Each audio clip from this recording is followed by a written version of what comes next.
बरोबर ना. आणि देवाला भेटायला जातो तर काय घेऊन जातो? मोमबत्ती अगरबत्ती देवाला भेटायला घेऊन जातो. बरोबर आहे ना. कारण की त्याला आम्ही चढवतो.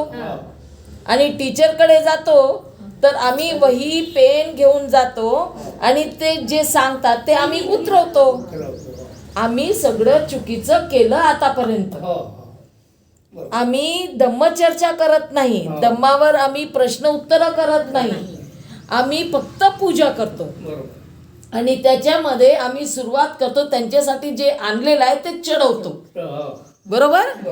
त्याच्यामुळे काय होत आहे की बुद्धाला आम्ही देव बनवून टाकलं आणि त्यांनी जे सांगितलं त्याला आपण विसरून गेलो. ठीक आहे ना. तर आता तरी वेळ आली की नाही ते समजायची. आता आली वेळ की आम्हाला समजलं पाहिजे की बुद्ध हे आमचे मार्गदाता आहेत, आमचे मार्गदर्शक आहेत.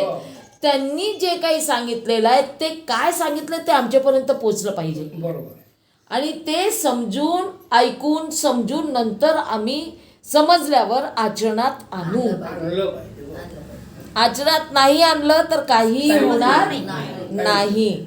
आमच्यामध्ये परिवर्तन होत नाही किंवा आम्हाला अजूनही आमची स्थिती सुधारलेली दिसत नाही.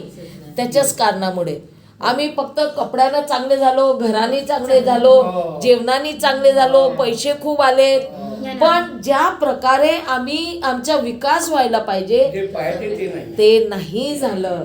का? कारण की आम्ही बुद्धाला आणि बाबासाहेबांच्या विचारांना समजलोच नाही. आणि हा जो कार्यक्रम आपण घेतलेला आहे हाही तुम्ही पूजेचा कार्यक्रम म्हणून म्हणता. बरोबर आहे.